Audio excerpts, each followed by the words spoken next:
Éternel Dieu Tout-Puissant, je te bénis dans le nom puissant de Jésus et sois pleinement glorifié. Ce soir, bien-aimés, nous allons étudier le texte de Jean chapitre 14 au verset 1 à 14. Notre thème est intitulé « Jésus est le chemin qui conduit au Père ». Jésus est le chemin qui conduit au Père. Vous pouvez faire la lecture, frère? Oui. Que votre cœur ne se trouble point. Croyez en Dieu et croyez en moi. Il y a plusieurs demeures dans la maison de mon Père. Si cela n'était pas, je vous l'aurais dit. Je vais vous préparer une place, et lorsque je m'en serai allé et que je vous aurai préparé une place, je reviendrai et je vous prendrai avec moi, afin que là où je suis, vous y soyez aussi. Vous savez où je vais et vous en savez le chemin. Thomas lui dit, Seigneur, nous ne savons où tu vas. Comment pouvons-nous en savoir le chemin? Jésus lui dit, je suis le chemin, la vérité et la vie. Nul ne vient au Père que par moi. Si vous me connaissiez, vous connaîtriez aussi mon Père.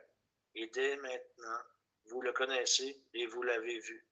Philippe lui dit, Seigneur, montre-nous le Père, et cela nous suffit.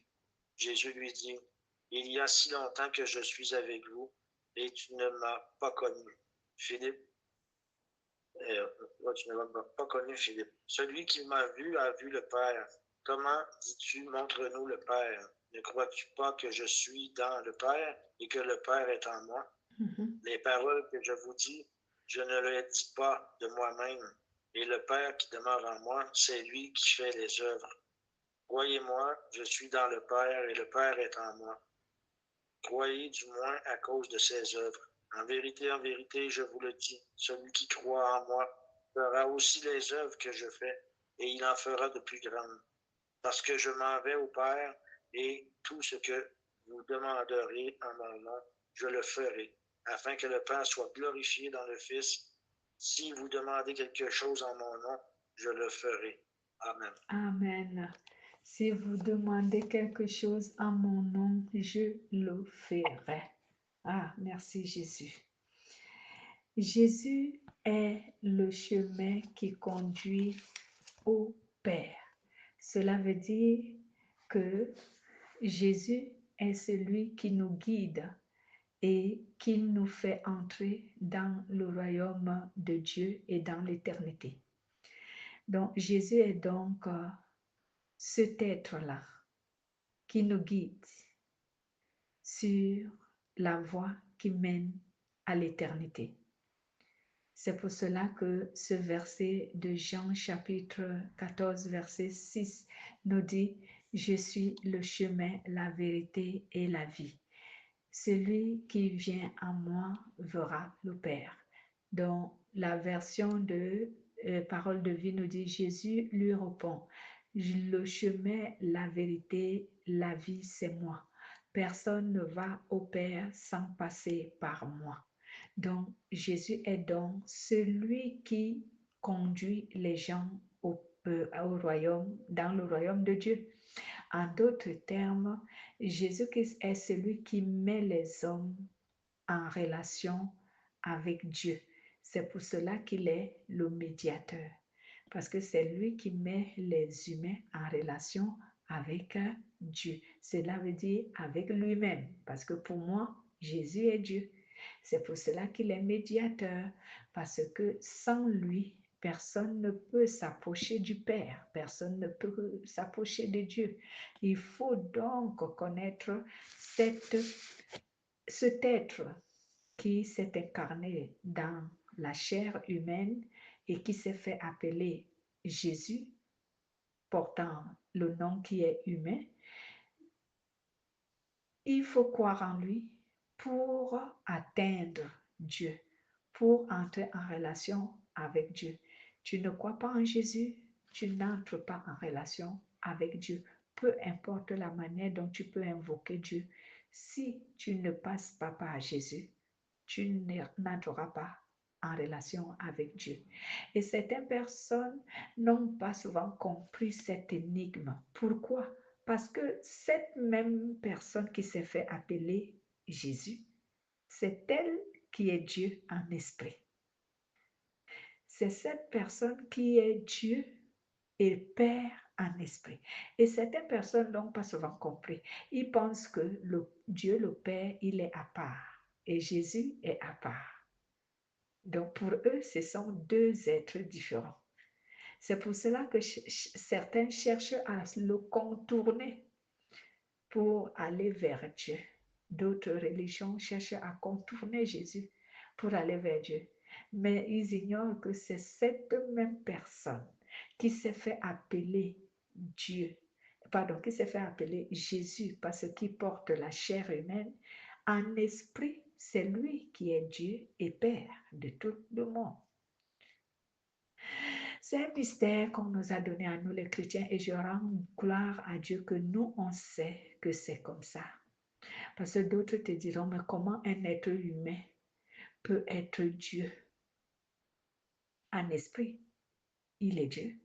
Et déjà, je vous dirais, lui-même, il avait dit aux apôtres, je crois c'est dans le livre, sur le livre de Jean, chapitre 10, si je vérifie bien, Jean chapitre 10, je crois où c'est les versets 30 combien là, où il dit, est-ce que on ne vous a pas dit que vous êtes des dieux? Voilà, lisez un peu Jean chapitre 10 à partir du verset 34 à 35. 34 à 35. Jésus leur répondit, n'est-il pas écrit dans votre loi, j'ai dit, vous êtes des dieux. Si elle a appelé Dieu ceux à qui la parole de Dieu a été adressée, et si l'Écriture ne peut être anéantie, celui que les pères a sanctifié. On arrête là. On s'arrête là. Donc, ma version dit ceci. Jésus leur dit, dans votre loi, on lit cette parole de Dieu. Vous êtes des dieux. Dans cette parole des livres saints, Dieu parle aux êtres humains et il les appelle des dieux. Or, personne ne peut supprimer ce qu'il y a dans les livres saints. Amen. Oh, j'aime ces paroles. Donc, cette personne dit souvent, ah non, un être humain, Jésus n'était qu'un être humain. Comment vous croyez qu'il est Dieu? S'il dit que nous, qui croyons en lui, la parole de Dieu nous appelle des dieux. À plus forte raison, lui, la parole incarnée. Donc, il est Dieu. Donc, voici donc pourquoi la Bible nous fait connaître ici que si nous ne croyons pas en lui, si nous n'acceptons pas qu'il soit notre médiateur, on ne verra pas Dieu.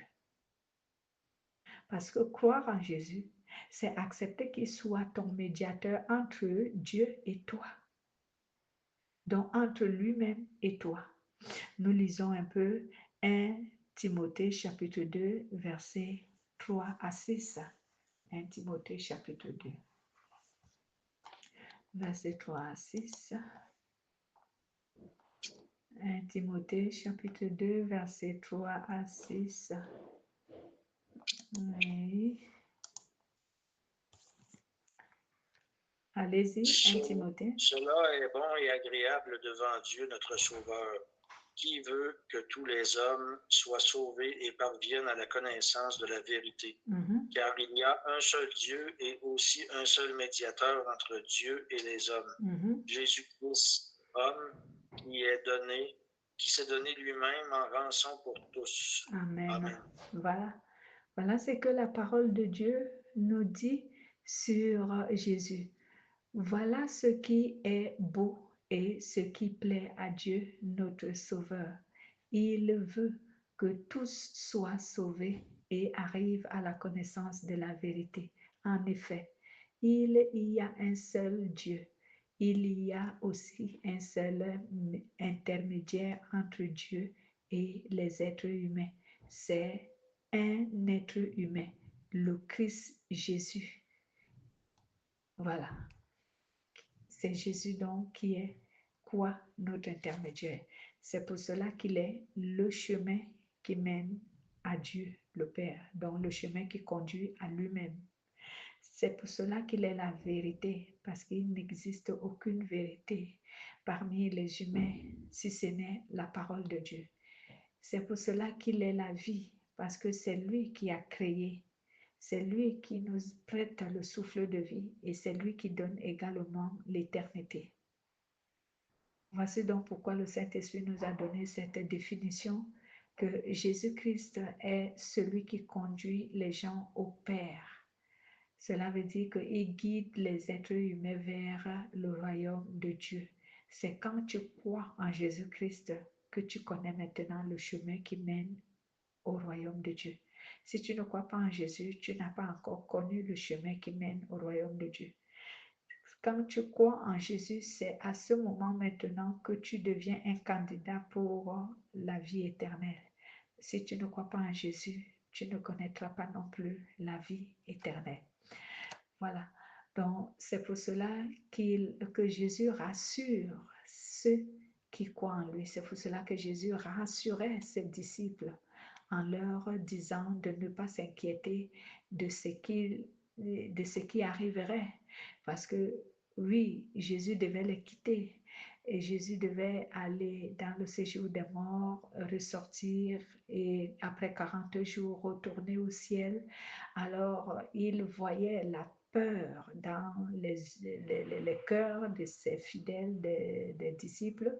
Il les rassurait alors en leur disant ici que n'ayez pas peur, croyez en moi, n'ayez pas d'inquiétude, croyez en moi, croyez au Père. Ici, on peut dire que les apôtres n'avaient pas bien compris non plus, comme certaines personnes d'ailleurs aujourd'hui. Donc Jésus voulait les rassurer en leur disant de ne pas avoir peur, mais de lui faire confiance, parce qu'il est celui qui a préparé déjà les places pour tous ceux qui croient en lui dans le royaume des cieux. Voici donc pourquoi il a dit au verset 2 du livre de Jean, et je retourne sur notre livre, Jean 14, qui dit ici, au verset 2, il dit, à partir du verset 1 à 2, il dit, Jésus dit à ses disciples, ne soyez pas inquiets, croyez en Dieu et croyez en moi. Dans la maison de mon Père, il y a beaucoup d'endroits pour habiter. C'est pourquoi je vous ai dit, je vais vous préparer une place. Et quand je serai allé vous préparer une place, je reviendrai et je vous prendrai avec moi. De cette façon, vous serez vous aussi là où je suis. Voilà. Donc, la Bible nous dit même dans le livre de Philippiens, vous pouvez lire Philippiens chapitre 3, verset 20 à 21, le livre de Philippiens, chapitre 20 à 21, la Bible nous atteste que nous qui croyons en Jésus et qui marchons selon sa volonté, notre cité à nous se trouve dans les cieux. Notre cité à nous ne se trouve pas sur la terre, mais dans les cieux, où nous attendons la gloire de Dieu se manifester. Verset 20 qui nous dit, notre cité à nous est dans les cieux. Et celui que nous attendons comme sauveur, le Seigneur Jésus-Christ viendra des cieux. Alors il changera notre faible corps pour le rendre semblable à son corps glorieux. En effet, il est assez puissant pour tout mettre sous son pouvoir. Amen. Amen. Donc, la cité de tous ceux qui croient en Jésus-Christ se trouve dans les cieux. Jésus garantissait le salut, le repos, la paix, le bonheur éternel à ses fidèles. C'est pourquoi il leur disait, ne vous inquiétez pas de ce que je part pour un certain temps et que vous ne me verrez plus. Mais restez dans la foi, croyez en moi, gardez la foi, vivez la parole de Dieu, observez-la, obéissez à tout ce que je vous ai enseigné, pratiquez ce que je vous ai enseigné. Et lorsque le temps viendra, je viendrai vous chercher afin de vous amener là où je suis, afin que définitivement nous serons ensemble là où je serai, vous y soyez aussi. Jean chapitre 16, verset 23 à 26. Lisons Jean chapitre 16. Jean chapitre 16. Voilà, au verset 23 à 26. Que dit la parole de Dieu? Vous avez trouvé? En ce jour-là, vous ne m'interrogerez plus sur rien. En vérité, je vous le dis, ce que vous demanderez au Père, il vous le donnera en mon nom. Jusqu'à présent, vous n'avez rien demandé en mon nom. Demandez et vous recevrez afin que votre joie soit parfaite. Je vous ai dit ces choses en parabole. L'heure vient où je ne vous parlerai plus en parabole, mais où je vous parlerai ouvertement du Père. En ce jour, vous demanderez en mon nom et je vous dis que je prierai le Père pour vous. Amen. Amen. Amen. Voilà, Jésus dit que tous ceux qui croient en lui trouveront ce repos dans cet endroit glorieux et merveilleux qu'il est allé chercher. Il est allé préparer autant pour moi. Mais comme je disais tantôt, les disciples ne comprenaient pas, tous ne comprenaient pas ce que Jésus voulait leur dire. Je vous ai dit qu'à cette époque-là, avant que le Saint-Esprit ne leur soit donné, beaucoup ne savaient même pas que Jésus était Dieu, le Père. C'est pour cela que Thomas et Philippe avaient posé presque les mêmes questions. Dire à Jésus que tu nous dis que nous connaissons le chemin où tu vas. Nous, on ne connaît même pas où tu vas. Tu nous dis que nous connaissons le Père. Nous, on ne connaît pas le Père. Montre-nous le Père et cela nous suffit. Et Jésus leur dit, Pierre. Et Jésus leur dit, Thomas. Parce que c'était Thomas et Philippe qui avaient parlé, mais moi, je sais que tous ne comprenaient pas. Mais les plus courageux sont ceux qui avaient exprimé leur faiblesse. Donc, Jésus dit à Thomas et à Philippe que depuis que je suis avec vous, vous ne me connaissez pas. Vous n'avez pas encore réalisé que je suis le Père et que le Père a moi, le Père et moi, nous sommes un. Donc, celui qui me voit a vu le Père. Celui qui m'a vu a vu le Père. Celui qui croit en moi, il croit au Père. Je suis le Père. Et c'est pour cela qu'il disait que gardez votre foi en moi. Parce que c'est moi le Père. Parce que tout ce que vous demanderez vous sera accordé. En mon nom, vous l'obtiendrez. Et nous voyons jusqu'à aujourd'hui que beaucoup de gens doutent de la présence de Dieu dans leur vie. Ils courent derrière les prophètes, ils courent derrière je ne sais quoi pour rechercher les prières alors qu'eux-mêmes ils peuvent s'adresser à Dieu s'ils ont une relation vraiment avec Dieu. Mais je comprends aussi d'une part que beaucoup de chrétiens n'ont pas de relation avec Dieu. C'est pour cela qu'ils courent derrière ceux qui prétendent avoir des relations avec Dieu pour que cela parle pour eux. Mais c'est vraiment, comment dire, c'est être dépendant d'un être humain comme toi. Le Saint-Esprit nous a été donné à tous et il est disposé à aider toute personne. Et lorsque tu ne veux pas avoir une relation harmonieuse avec lui, tu t'attends à ce qu'il faut toujours que ce soit les autres qui prient pour toi. Bon, je dis souvent, c'est une partie, c'est de l'ignorance et puis c'est de la faiblesse. Il est bien vrai que Dieu est clément, il est miséricordieux, mais quelquefois, il laisse les gens se perdre dans leurs erreurs parce qu'ils ne veulent pas comprendre. C'est pour cela qu'il dit que mon peuple périt faute de connaissance, parce que beaucoup ne veulent pas comprendre qu'il faut que je cultive ma relation avec Dieu afin que lui et moi, on ait une communication étroite, que je n'ai pas besoin de passer par quelqu'un pour lui demander quoi que ce soit. Je peux le lui demander, lui et moi, parce que nous avons une relation, lui et moi. Voyons voir, quand tu as une bonne relation avec quelqu'un, est-ce que tu as du mal à lui adresser la parole? Est-ce que tu as du mal à parler avec lui, à dialoguer avec lui? Tu n'as pas du mal à le faire. Pourquoi? Parce que vous avez une relation correcte. Mais souvent, c'est pour cela que je dis souvent, quelquefois, quand je deviens un peu dur, je dis à la personne, tu n'as pas une bonne relation avec Dieu. C'est pourquoi tu as du mal à lui demander les choses par toi-même. Parce que déjà, tu sais qu'il ne va pas donner. C'est pour cela que tu voudrais que quelqu'un d'autre, dont tu crois que lui, il a une relation avec Dieu, puisse demander pour toi. Et pourtant, cela est donné à tout le monde. Donc, en fait, ouais, c'est ça même exactement.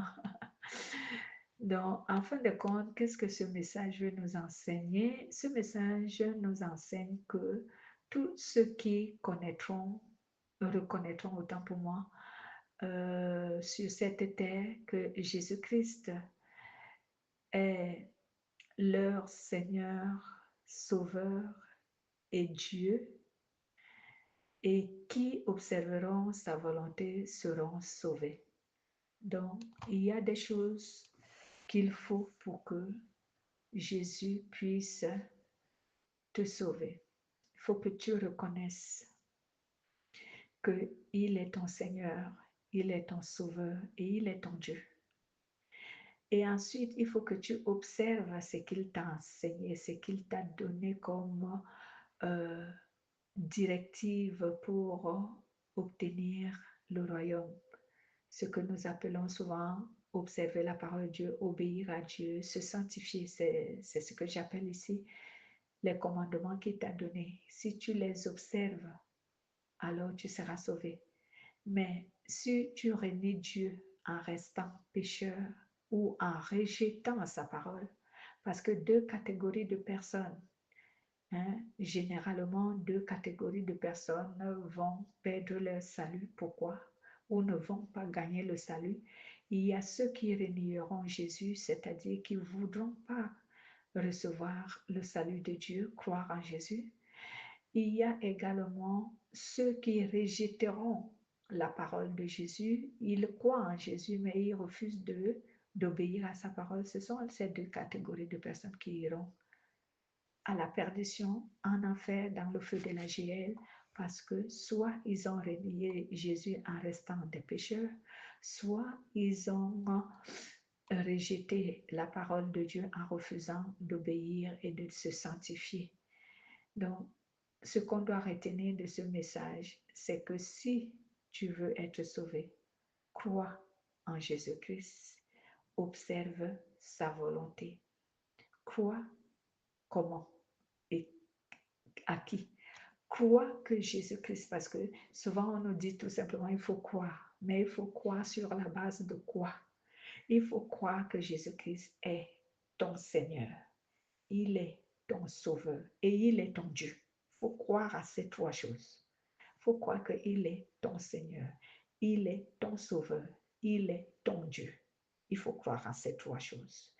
Et maintenant, pour tout combler, il faut que tu observes la parole qu'il t'a enseignée.